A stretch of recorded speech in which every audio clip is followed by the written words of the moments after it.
Today on The State of Us, has Russia invaded Ukraine?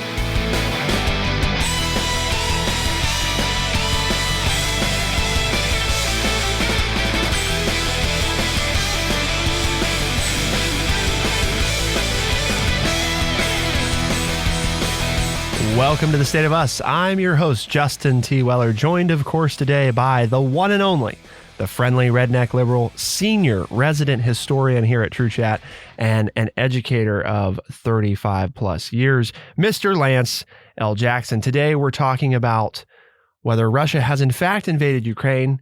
Spoiler alert. I'll just give you this to think about while Lance tells us about the word of the day, and I guess you tell me how it adds up for you. But the word invade, it is a verb. And the first definition is of an armed force or its commander entering a country or a region so as to subjugate or occupy it. Interesting, though, because the mainstream media, like the headline of the Wall Street Journal today, which you all know we like, reads, Russia orders troops into Ukraine's east. Putin says move is for peacekeeping in two separatist regions. West swiftly condemns. So what's the word of the day, Lance? Looks like you're trying to step on my toes a little bit, but my word of the day, since it's my job, at least so far, until my contract changes, is brinkmanship, which I always heard it as brinksmanship, and that is a correct second pronunciation. But in Webster's New World Dictionary, second college edition, it is brinkmanship, B-R-I-N-K-M-A-N-S-H-I-P, 3 syllables, a noun. The policy of pursuing a hazardous course of action to the brink of catastrophe. Very appropriate. And it's a game that we've seen played on the Putin's world brinkmanship stage today? That's, and the West's brinkmanship? You know, that's kind of what I'm looking at. And you go back to history and you have, Adolf Hitler saying we're going to reunite all the German-speaking people and take over Austria and the Sudetenland, and the world being afraid of a war. And so they let them. And then they say, well, we got German-speaking people in Poland. So now we're going to enter Poland. And then, oh, crap, this is the third time they've tried to reunite German-speaking people from World War I. And so now we got to do something about it. And you have World War II. And you have the whole Cold War, nuclear weapons, and the Soviet Union and the United States over Cuba and putting in nuclear missiles in Cuba and the brinkmanship that took place there. So it seems like we're revisiting this. It's time to do it again. And this time the Russians, of which they were a part of the Soviet Union, and that was broken up back in 1990, 1991 with what we thought was the end of the Cold War. Now we're seeing it revisited by a man who worked for the KGB, who had all these satellite countries and buffer zones to protect his Soviets from Western attack. And he wants to revisit that and go back to the 1980s when the Soviets were surrounded by communist governed countries that would make it harder for them to be invaded. He's wanting to go back, turn back the clock. So we usually don't answer the question quite this early in the show, but there's a lot to talk about, and I think we have to get it out of the way first. The whole notion of, because it's been this whole thing, I've been listening to the mainstream media, right? And, they're struggling with how to explain it, And I don't know, I guess, again, Lance, just us being our common sense selves, right? The definition of the word invade, I gave you the first definition already. The second definition is to enter a place, a situation, or a sphere of activity in large numbers, especially with intrusive effect. And here from the Wall Street Journal, the opening to the headline in the lovely February 22nd edition was, President Vladimir Putin of Russia ordered Russian troops into 2 breakaway areas of Ukraine. That's the Donbas region of Ukraine, after recognizing their independence, a move that threatened to scuttle negotiations with the West over the future security of Eastern Europe. So he has ordered military troops into another country without that country saying that that's what we would like to happen. In fact, they have said they don't want that to happen. Well, if they've crossed the border, and I'm not there, but if they have crossed the border, then they have invaded. Okay. So just so that everybody's clear, I guess, I mean, again, if there's a different definition of invade and that the Oxford Language Dictionary is incorrect and that Lance Jackson's Webster, which, New World Dictionary, New World second college Dictionary, edition. Okay, that one. I mean, I guess if the word has changed, then, we'll stand corrected. But send us an email, podcast@thestateofus.org, if you think that somehow this has oversimplified it. But, I mean, he has invaded. He has sent his troops into Ukraine, which does not belong to him. Despite what people in that part of Ukraine say, that doesn't just, it's like, oh, well, now we're just not Ukraine, Well, it's the same thing that I mentioned with Adolf Hitler trying to reunite all German-speaking people throughout Europe. There are people living in the Ukraine who identify as Russians. And so Vladimir Putin has said, I need to go in and protect those people. He's playing the same game, at least at this point, that Hitler did. I'm not going in to take over someplace. I'm protecting the Russian people that are living in the Ukraine, and they are being mistreated by the Ukrainian government. And so therefore, because they identify as Russians, they are asking us to help them out. And so the precursor of me entering with armed forces is to protect the Russian people living in the Ukraine. Right, of which many of them already have Russian passports. And according to Russia, another 1 million pending applications. So, I mean, again, how accurate, hard to say. But that is what they tell us. And so that question hopefully put to bed of they've invaded. The other question, though, of, what's next and what do we do about this? You've got now, according to the most recent estimates in the Wall Street Journal, we see 190,000 troops, right, amassed on or around the border. And this, it just harkens back, I mean, in recent history to Crimea, right? They annexed Crimea, and that's still how we talk about it. I mean, they conquered Crimea, did they not? They wanted it and they took it. Oh, wait a minute. Isn't that what Hitler did with Austria? Isn't that what Hitler did with the Sudetenland, which was then part of Czechoslovakia? And the world signed a treaty with Hitler saying the Munich Pact that said Hitler promised he wouldn't take any other land. Oh, so conquer is a verb, to overcome and take control of a place or people by use of military force. So I just guess, Lance, we were having a discussion before the show, but I'm so sick of the diplomatic tiptoe of, I guess what do Western democracies think that if we don't call it an invasion and if we don't say that they conquered Crimea, that then we're not as bad for not having done anything about it because we're not using those words? Because if they've invaded Ukraine, right, and they conquered Crimea, then we're dealing with an expansionist dictator. Yeah. That's what we're dealing with. But we're playing brinkmanship, because at what point do you push the button, literally and figuratively? When do you react? And once you react, can you stop your reaction, or does it snowball into a catastrophe? As the definition of our word of the day, brinkmanship, that you keep pushing things to the point of a catastrophe. And if you push, you get to the top of the hill with your stone and you get to the apex and you push it over, all of a sudden you can't stop it because momentum has been unleashed that's going to careen events out of your control. And I think we're playing the diplomatic game because we're not really sure where this is going to end up, or even where we want it to end up. So we're being reactionary. We're waiting to see. We're letting Putin decide how this is going to go. Well, we've said we being the Western allies, of NATO, which the United States is, which is one of the things that Putin is pushing back against, because Ukraine and some of these other Eastern European countries that were once part of the Warsaw Pact, which was the Soviet Union's answer to NATO, have now applied for membership of NATO. And the Russians, according to Putin, feel threatened by this. And so we're getting the brinkmanship from Russia and from Putin to push back and say, yeah, we don't want these countries to become part of NATO, because then that means that the United States and Great Britain and Germany and France can now put troops in those countries, would be threatening to Russia. And so to beat them to the punch, Putin's like, yeah, we're going to take these as buffer zones, and what are you going to do about it?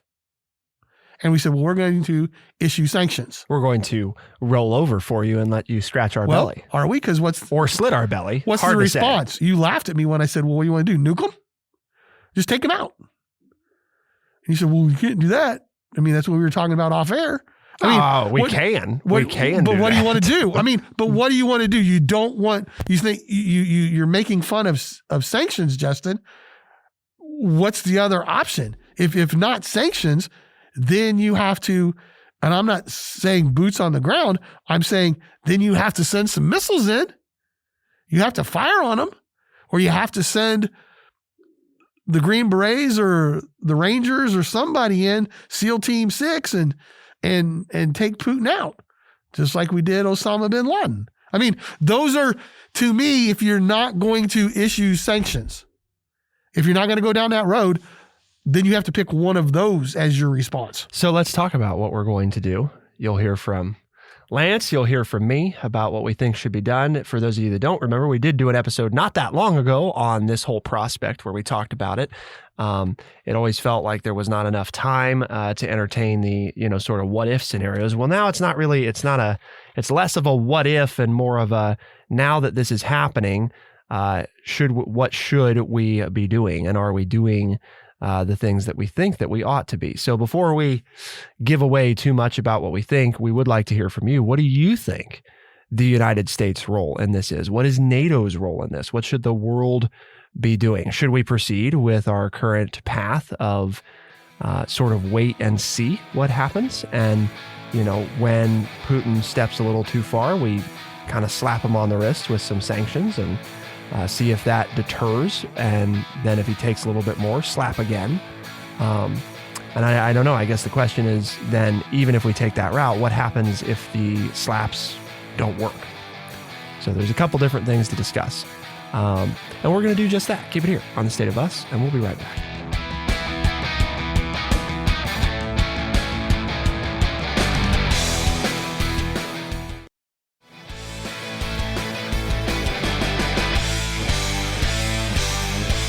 Russia has invaded the eastern Donbass region of Ukraine, and we are talking about what do we do now, right?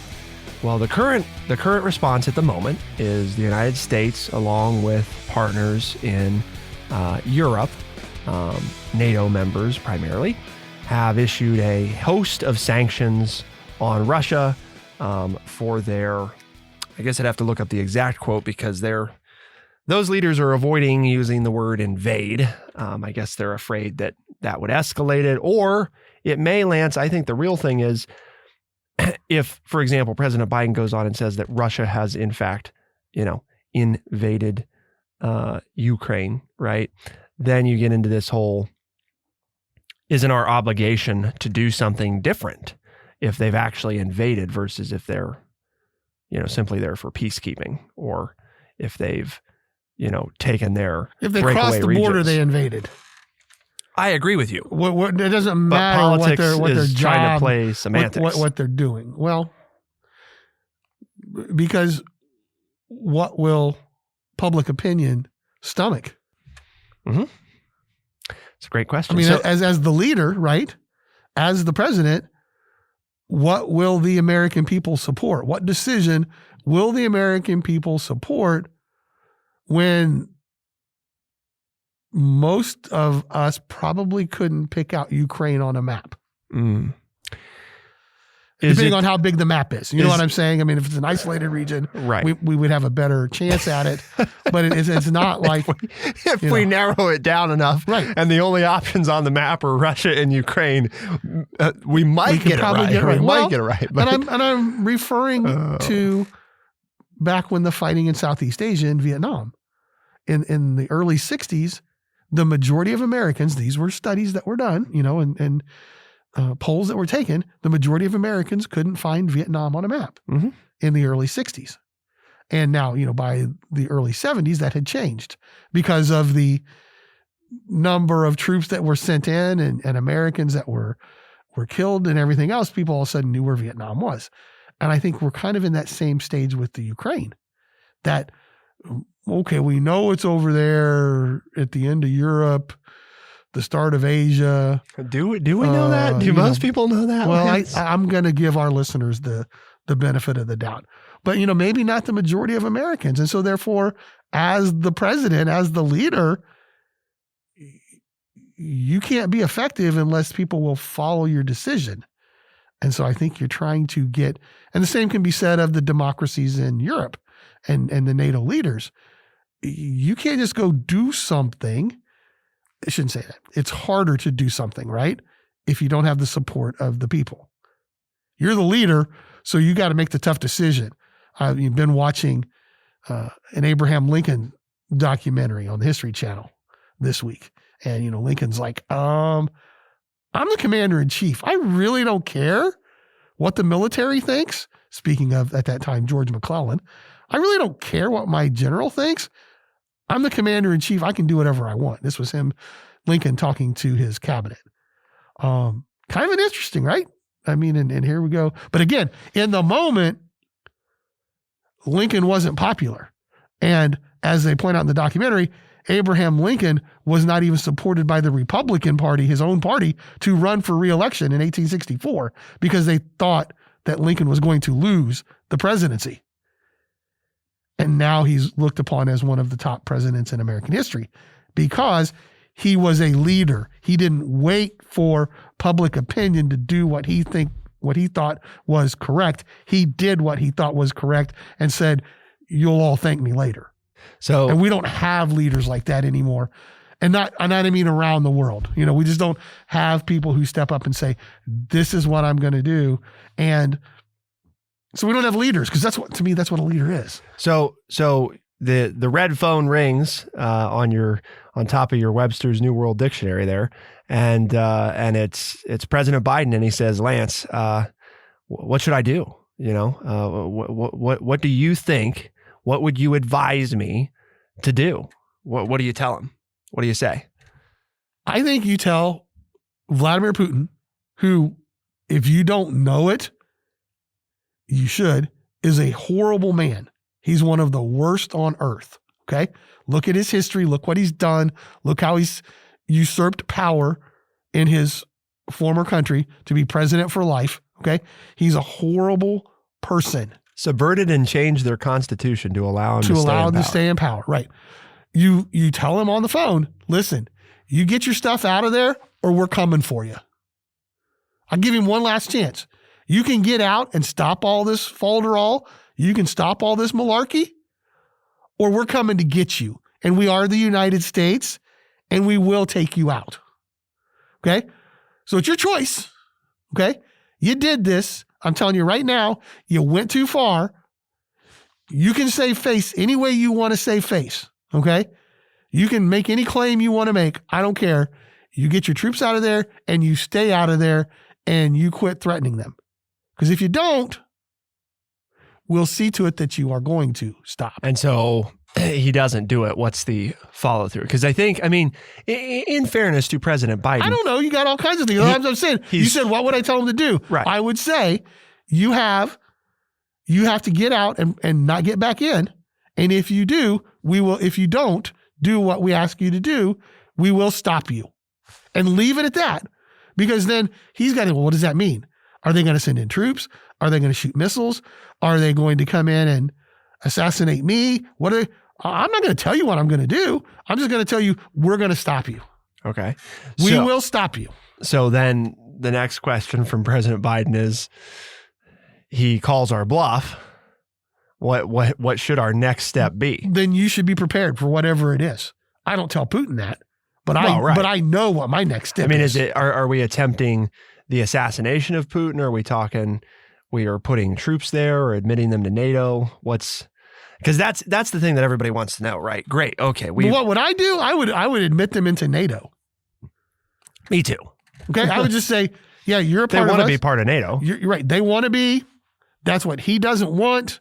That's what Putin's trying to stop. So I would say, okay, now they're members of NATO. Now they have full rights. And you know what happens when you invade a NATO country? You want to read the Constitution of NATO and what's going on? Okay, here's what's going to happen to you. Now, if you can get out before we can get mobilized, okay? And the thing is, people say, oh, but we don't want war. We don't want this. Okay, but to people like Putin, the only thing they respond to is power. That's what drives them. That's what they respect. And so if you're not willing, as Theodore Roosevelt said, to speak softly and carry a big stick, if you're not going to threaten and not only threaten, but follow through with the big stick, he's going to push you and push you and push you. And if history taught us anything, we know that, maybe that should have been the word of the day, besides brinkmanship, is appeasement. You can't appease a leader like this. You can't give in to them because they will always want more. So, rather than he got Crimea, now he's going after Ukraine. To my example of Hitler, who did the Sudetenland, then did Austria, then did, actually you could go back to the Rhineland, then did Austria, then did the Sudetenland, and then he promised he wouldn't do anything else. Then he went to Poland and it was like, well, crap, now we got to do something. But the world tried to appease him 4 times. And to me, this is the kind of person we're dealing with. Putin is a modern day Adolf Hitler. He's going to push and push and push till he gets his way. And maybe you have to fight him. And if you're going to have to fight him, I'd rather fight him early than fight him late. And I would hope that he would think, okay, this is not the mighty Soviet Union that was in a Cold War with the United States. This is Russia. They are not the power that they once were. Okay. And as we did on our episode a few weeks ago or a week ago, whenever it was, I don't think China is going to back him. Because I think if it comes to that, I doubt it. Well, because China's risking too much, as we've talked about. China, as we've said repeatedly on this show and on this program, China plays the long game. And they're not ready to throw all their chips in right now to try to become a world power. They're willing to wait and watch other people destroy each other and destroy the people that could challenge them, and then they'll be ready to swoop in and take over. In the last episode we did on this, Lance, right, we shared the amount of trade with China and the trade benefit for China with the United States versus the trade benefit with Russia. That disparity alone, I think, is enough to suggest that if it came to this sort of military confrontation component, which arguably it's already there, it's just a question of how far do we respond to it. To Lance's point, I just don't see China saying, I mean, I don't understand how it's in their interest. What do they gain they lose a heck of a lot of money, right? Just from the United States, if you get into that situation, depending on how far it goes, let alone, and that's not factoring in, we'd have to do the math, but all of NATO. I mean, again, China's about winning, right? And it really doesn't matter how they have to win. Well, and China's been trying to open up the old Silk Road, right? Which was, centuries ago, the route that the Chinese traders took to get into Europe. And the Chinese have been signing treaties and agreements with Western European countries to try to reestablish those trade lines to make money off of trading with Western Europe. To your point, right? I mean, China's already got a plan, got the ball rolling to trade more with Western Europe than they have been doing for the last 100 years. Yeah, I mean, the biggest gain they get, right, is pushing back on the West. But what they would lose or potentially sacrifice in that scenario, I just think it's so great that I can't see where China justifies. And again, they don't like to be on the losing side. Well, they can't push back to the West and then lose all this money. Right. Well, and end up losing the conflict. I mean, I think China is probably smart enough to understand that, like, again, to your point, this isn't the Soviet Union. This is Russia. Like, they're going to lose it. So if it comes to heads, it may be awful. It may be terrible. It may be this bloody mess, but Russia's going to lose. There's no scenario where they come out of it having seized the day. Now, we may all be hurting real bad, and Europe may be in shambles, but again, the United States is going to go on. Russia may not. And so why would China want to back the losing horse and lose huge trade revenue? That it just doesn't, again, it's not a feasible, practical thing for China to do. I guess stranger things have happened. And when you're playing the game of brinksmanship, you can't say that it wouldn't happen that way. It seems unlikely. But it seems highly unlikely. And people might say, well, it was unlikely that Putin was going to invade Ukraine. No, I don't think so. I think ever since, we talked about this on this show back when they invaded and conquered, let's use the correct words, Crimea. And annexed Crimea into Russia. Right. Yeah, the one that we all use now. Yeah, it was annexed. My understanding of how annexing works, just again, my rudimentary, dumb rural Ohio understanding of how it works is the people being annexed have to agree, or at least a majority of them need to agree to said annexation. Like in the state of Ohio, if the city of Urbana wants to get bigger, it can't just come down from on high and demand to people who are not part of the city that they're going to become part of the city. Now, it can say, we'd like to make you part of the city. And if it can get a proper petition and a majority of those people to agree to it, then it can be annexed. So, maybe from a terminology standpoint, it's okay to use that. But I also think it's okay to use, from a definition standpoint, conquer and invade, as we have already established. If we let them do this, it doesn't stop here. I don't know when, I don't know where, but we all said, it's probably not the end of the road. Let us know what you're thinking, right? Send us an email at podcast@stateofus.org. We'd like to hear from you. So stay tuned for what we're going to do next. Do we admit Ukraine to NATO? Lance says yes. What do you say? Find out. Keep it here on The State of Us. We'll be right back.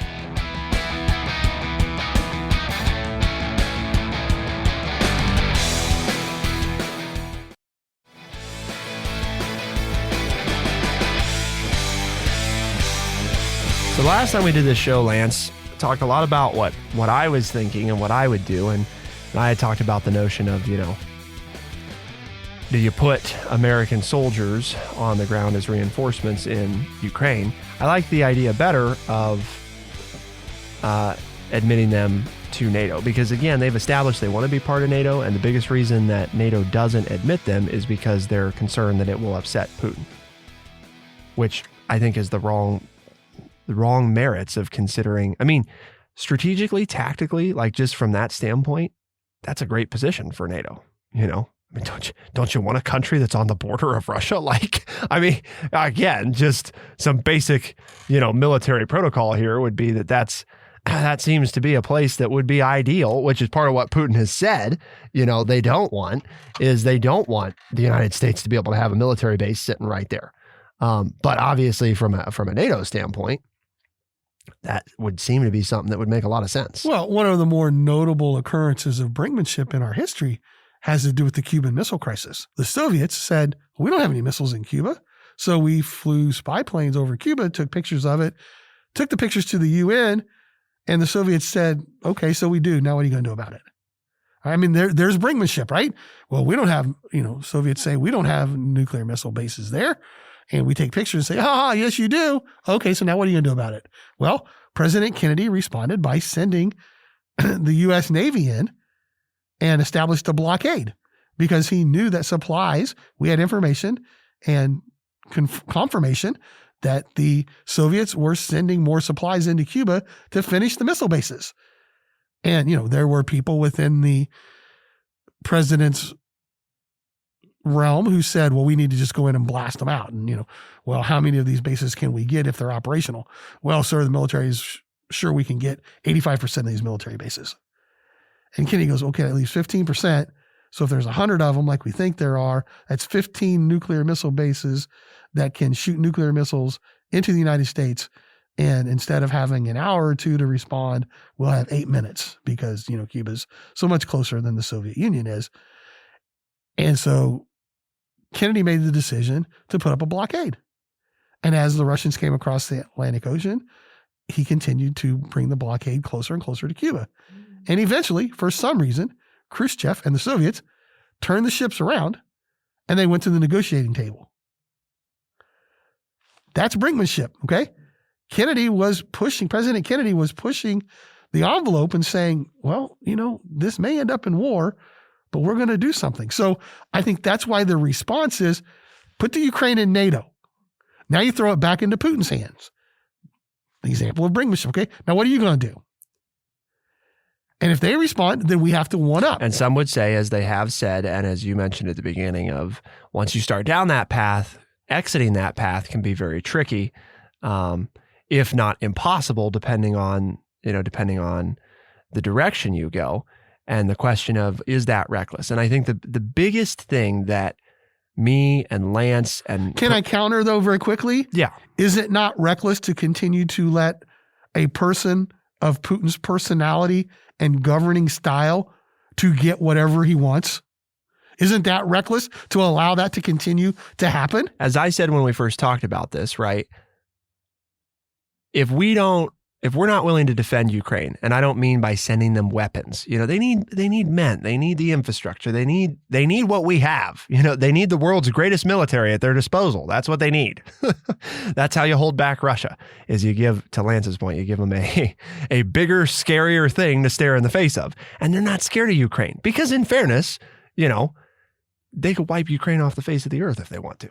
And I think Ukraine would try to put up a respectable fight given what they have. I mean, I think they would try really hard. Well, and then there would be a civil war. If Russia did take over the Ukraine, sure, there would still be those pockets of Ukrainians who would fight for their independence and cause Russia all kinds of problems. And there are people out there in full transparency who are saying, let that happen. Let the Russians get bogged down in Ukraine and support the freedom fighters in Ukraine, and let the Soviets just spend the next 10 or 15 years there putting down revolt after revolt after revolt. No. And I mean, that is an option. But you might counter by saying that, so we're just going to allow Ukrainians to be killed despite what they want for their independence. And then somebody might counter that and say, well, we let that happen all over the world anyway. So, why is it different here?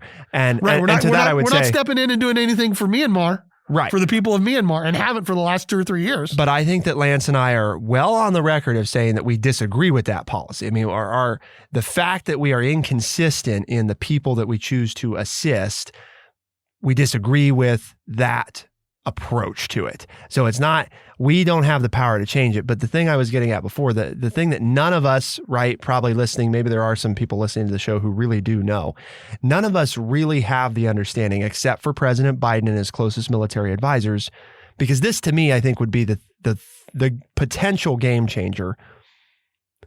How confident are we in defending against a nuclear missile attack by Russia?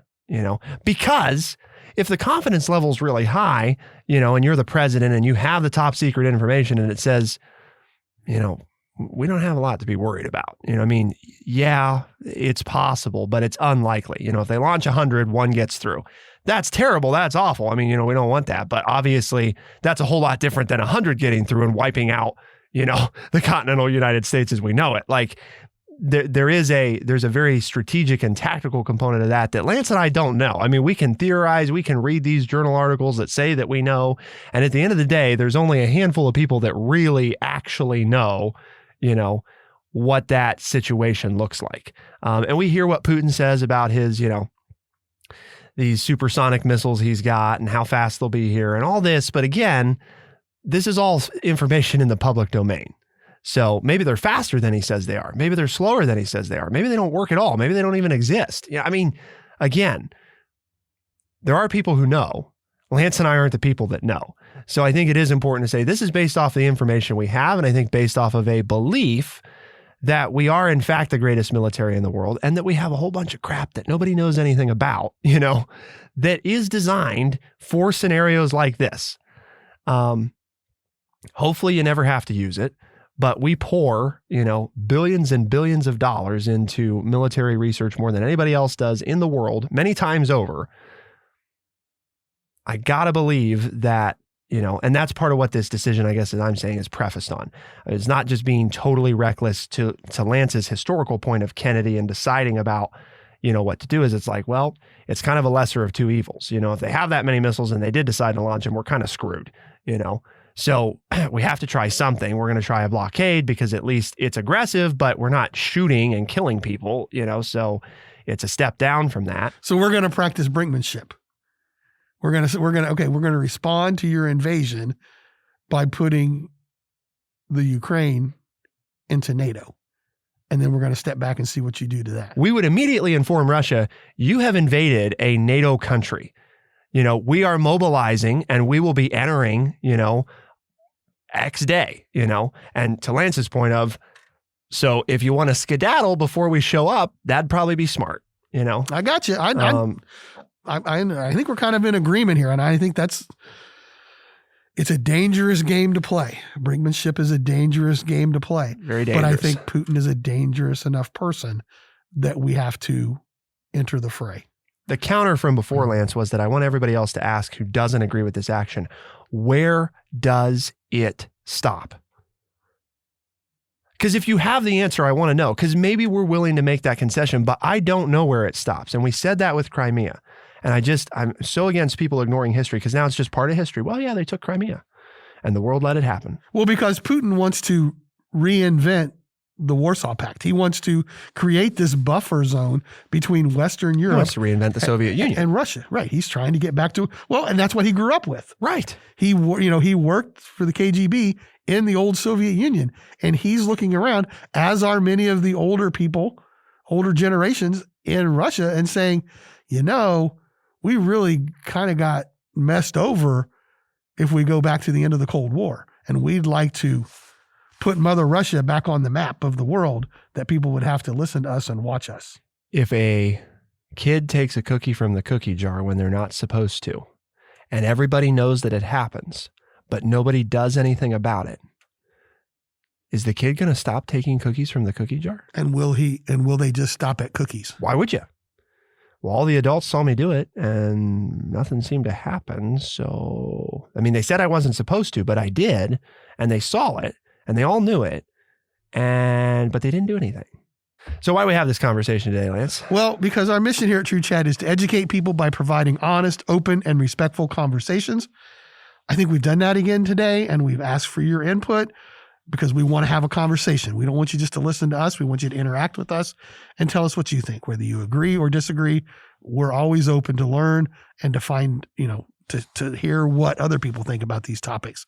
And if you've enjoyed the show and you're talking about it with your family and friends, and they would like to listen, tell them as a podcast. They can find us on Spotify, Overcast, Stitcher, Apple Podcast, and everywhere podcasts are found. The State of Us is available Tuesdays and Thursdays as a podcast, first thing in the mornings, and we're heard on the weekends across the United States on AM and FM radio stations.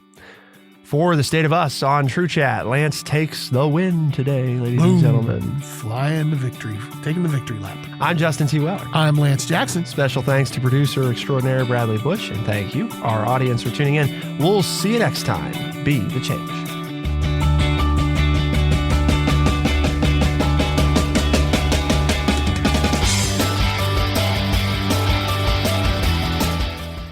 Be sure to check out our website, thestateofus.org, for books, articles, and all the ways to tune in.